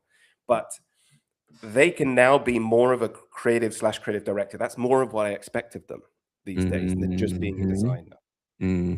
So I expect them to do a little bit of copy. I expect them to do a bit of design. And quite frankly, now I expect them to do a bit of editing too, because the tools are so usable and they can generate clips. There's nothing stopping them from generating some clips, opening up, let's say even CapCut, doesn't have to be Premiere, CapCut, popping a few things together and blocking out what I call a boardomatic to a film. We shouldn't have to wait on a specific skill set to now do that. A designer is starting, I have that expectation of them doing it. Same thing for copy. And I would say copy is finding it even harder because they now have to learn design tools, which can become quite complex as well. Cumbersome. So I think the copywriters are the ones kind of out of the match. And wow, that's interesting. So 6 months from now. And I'll say this more, by the way. I say the same for an editor. An editor now needs to become a designer because of this. And yeah, copywriter now needs to become a designer / ideally editor as well. They all need to sort of like in like a Venn diagram, they all need to start mixing all their skills in the middle. They don't have to be the best at it. We can still go to a speciality for a specific editing job that's really fantastic. But everybody should be able to get an average edit out there. Even if you do a crash edit, just to get the idea across, like a mood edit. Everyone should be able to do that now. Yeah. And that's what I think that's my question, is because I think in weeks actually now, not even months. So 6 months to me is multiple years at this point when you come to think about how quickly this stuff is going. I think we hit the singularity in December because people are still trying to catch up with what Gemini 3 did, and now we're at 4.6, and now Grok is about to drop, and we just got all the new Chinese models, and it's just now constant, and it's all just crushing into itself. So 6 months from now, do you see the role as just creative? I think I'm going to say it carefully. I'm going to say almost. I see it as that. So, or how about this? Creative with a specialty. Creative with a specialty. Yes. That's so everyone is an equal creative. There are no longer you're a video guy or you're a copywriter guy. You are a creative with a knack for copywriting. You are a creative with a knack for video. Yes, exactly. Because that, or a creative with a knack for design, because you may have spent 10 years being a great designer. That is going to give you still a leg up. If we're doing a particular design task, right, as well. So yeah, so it's like everyone is a creative at that point in 6 months from now. Even now, everyone should now be a creative, but people are going to take time to retrain and reskill so they learn all these different tools to get to this place. So I do think the agency that we're seeing move towards is I expect almost everyone. I expect even, and this is going to come across slightly crazy, our producers and project managers to be able to generate some quick images and to be able to generate some quick copy in a pinch as well. Like everyone should be able to do that. I think that at this point in a creative space, if that is your fundamental business, I don't see that. I don't see that. Like I was even talking about this with my buddy where we have like AI safety governance. Like I haven't been in tech in my entire life, right? They're talking about like CTOs and CISOs and CSOs. I'm like, I don't know shit about shit when it comes to technical stuff, but it's moving at such a breakneck pace and we can put things together so quickly. I can give a very technical demo in 2 hours. Like 2 hours it took me to like kind of understand what was going on. 100%. Because of that, it's like how quickly it breaks down the knowledge of what is happening. Like I've got a full-blown tutor right next to me going through a demo in real time, which by the way, is all about like security meshes and governance gates and monitoring agents and stuff like that. Dude, I have no right to be that person, but I am that person because of AI. It's your favorite teacher at school is what AI can end up being, right? The teacher who is actually good, because there was a bunch of crappy ones. You did the work and almost flunked it, but got through it, right? But there were great teachers. So AI is like that, having your favorite teacher. Yeah. really So helping you understand complex stuff. do So you, yeah. I'm assuming you obviously as a founder, you're looking at metrics, and I'm really interested in any metrics that you can share that are like public. And what I'm more interested in is like, how is the face of the agency changing metrics? Is it massive increases in productivity? Is it being able to handle more clients? Like, what is it? How is that starting to manifest itself? I don't think it doesn't increase the amount of clients, but it does. The time to making and delivering is much faster now. I'm going to say it's anywhere between like 30% to 80% faster, depending on what the type of marketing work is. It will never be 100% faster. I just don't. It's not really going to happen. Or Yeah. 90%. It's Mhm. unrealistic. The one-click thing is not going to really work most of the time. So it's that much faster, which also then means if it's that much faster, it should be that much less expensive as well, because the agency model is built on hourly rates, right? So it's like it will take me 40 hours to make this thing. Well, now if I'm literally telling you I'm going to deliver it in 20 hours, then I can only charge you 20 hours for it. And that's how it should be. Now there might be a slight base cost of just getting everything up and started and get going, right? So it's maybe not perfectly proportional to that percentage, Mhm. but it's certainly should reflect in just saving a whole bunch of money So that because brings it's me to my just less next time. point is because I will argue, and I'm seeing this, right? I'm dealing with a startup on this, is agents replace humans and humans become new employees. Now, will every new employee in the future 10 years from now be agents? No, I don't think so. I think we'll still have humans, but that's drastically going to reduce a lot of the human done jobs. And so Mhm. if you're going through this hourly rate mantra where the timelines are just getting eviscerated because efficiency and AI, uh, to me, that says we fundamentally need a new business model for this industry. Mm. Do you In the agree or in disagree? Well, specifically in the marketing and advertising world, the where I could see it, if the timelines get so short and it's so fast and quick to deliver on something, if if and it doesn't involve so much humans in it, I think there is a value and therefore a fee to be charged for the knowledge of how to create those agents or implement those agents as well. And that is a fee that should be charged because let's say the marketing team at X brand hasn't got the time or don't think it's valuable for them to learn how to make all those agents as marketing agents and use those kind of agents. So they just pay you a premium because you did spend the time and you have the knowledge in order to Yeah. achieve it. It's less about the hours. It's more about the fact that you spent a lot of time training on this and they haven't, and therefore you should be Mhm. paid for that Yeah. value So as well. you actually went where I went, but I'm going to make it even more simpler than that. I think you eventually just get to a point where you pay for knowledge and a look and a feel and a vibe that you as a shop portray. That's ultimately then what you're I, paying for. I agree with that. If AI really does, and I still struggle with this a little bit, but if it truly gets to a place where I even struggle to say it, it gets to a place where it will do all the production for you. It will Yeah. make all the things. It will edit all the videos. It will create all the clips. It will do everything that you ever needed. It will animate all the things. It sucks at animation still, but it'll do the animations right. It will do all of that kind of stuff. And then your only role is truly to be the architect, the tastemaker, the creative, the true, pure creative in the Yeah. room. I think it could move closer and closer to that and Yeah. ultimately become that. But I Yeah. think it's going to take slightly longer than we think. And I know that might be because I seem biased, but I just think even a year ago, some like animation in AI hasn't been fixed and it's been an entire year. I think there are some last mile things that are tough to fix, just like we have with the internet. I can still go to a website and I'll stop talking in a second, but I'll say I can still go to a bunch of websites today, or I'll have clients come along and their website does not look great. Yeah. And it looks like it's from the early 2000s. And it shouldn't, because the internet and websites have been around for ages. It Yeah. shouldn't like it can very easily be a fantastic website, but there is a human component here where just for whatever reason, they haven't decided to redo their website, pay the right people who have the right level of taste in order to redo it. They just haven't decided to do any of that stuff as well. Yeah. So there's a And long tail to this that's longer than we think. I agree.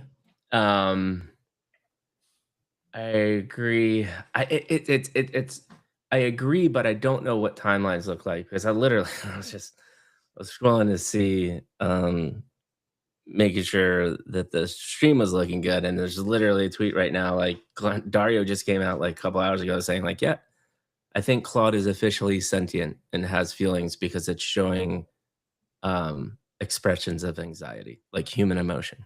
It's just wild. So how the hell do you juggle that, right? Yeah.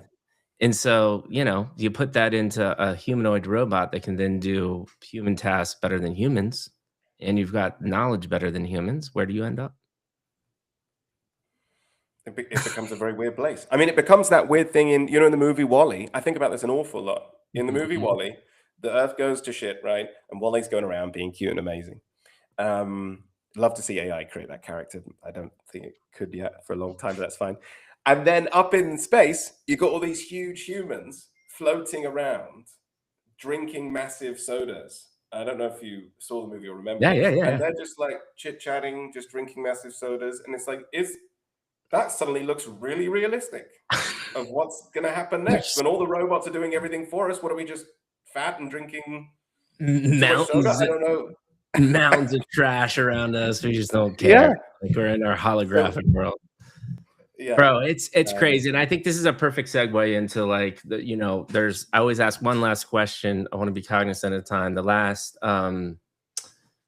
kind of thing that I like to do is kind of forward looking. So like, what in your mind, next 3 to 6 months, what are you so excited for? How do you see the evolution of your agency taking hold with how quickly the technology is moving? Maybe some things like animation don't move slow. What do you think about I, the next I few would to honestly love to see and hope that animation will move a bit faster with AI, that will be able to generate um, more animated pieces with AI. That'd be really magical. I would genuinely love to see clients get more comfortable with AI and consumers too, because there's an uncanny valley vibe going on right now as well with like the Polar Bear Express from 10 years ago, Yeah, where there was this kind of like sudden rejection of CGI stuff that didn't look that good. yeah, So I am excited that it'll improve and consumers will start to enjoy it more, or at least will start to learn how to use it in a way that consumers will enjoy more from yeah. a marketing or film creative perspective, that people will get on board with it. So I'd love I predict we'll get better and better at that over the next 6 months of learning how to use AI to do more in a way that consumers will love more and will get more used to it. I hope animation improves. And quite frankly, I hope some of the video models like Sora, VO, if C Dance 2.0 comes out of China and we can actually use it here, that'd be great too. But any of those things actually get really good at lip syncing, because they're still not perfect. We can still see the uncanny valley in them, Mm. and And I that is think it's frustrating. do you think we are a couple models away from that? Just one more model away? I think a couple. I think we're a Yeah. couple away, So because you're this has thinking happened so six many times. six Oh, six Sora months, a destroys year? Hollywood, and it's like that was 2 years ago when we heard that headline, right? Sora destroys Hollywood, and it's like Yeah, it did not.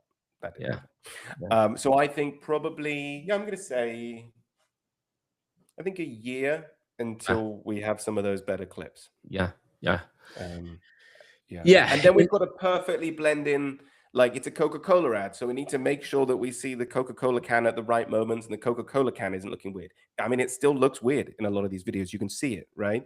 Or yeah, just the physics needs to be absolutely perfect yeah, for the consumer to believe it. yeah, Unless yeah, you do a liquid death spot and you own it that it's weird and funky and it's AI and everybody knows it, and then everyone doesn't give a shit, right? yeah, Um, you just gotta wrap your brand around it for this awkward, 6 month to year yeah. period, right? And not every brand can own that weird space, right? Kit Kat Yeah, did a great example as well, where they said the marketing teams left and taken a break, I think they said, of course. And the writing was all funky and AI and misspelled, and the Kit Kat was a bit messed up in a classic AI hallucination way. And that was a great ad. That was like, there yeah, you go. But yeah. not every brand, I think, can lean into that. Right, right, right. You have to be appropriate.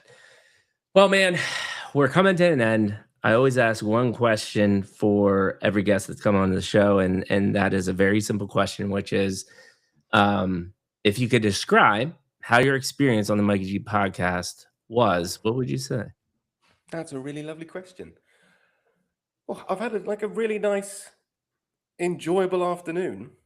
Is the first thing I'll say because it's been a couple of hours, right? I think it's been, I would say, relaxing, and then from that perspective, relaxing, insightful, and a sense of, and I think this is a lot why you're doing this, a sense of connection. Ah, Like beautiful.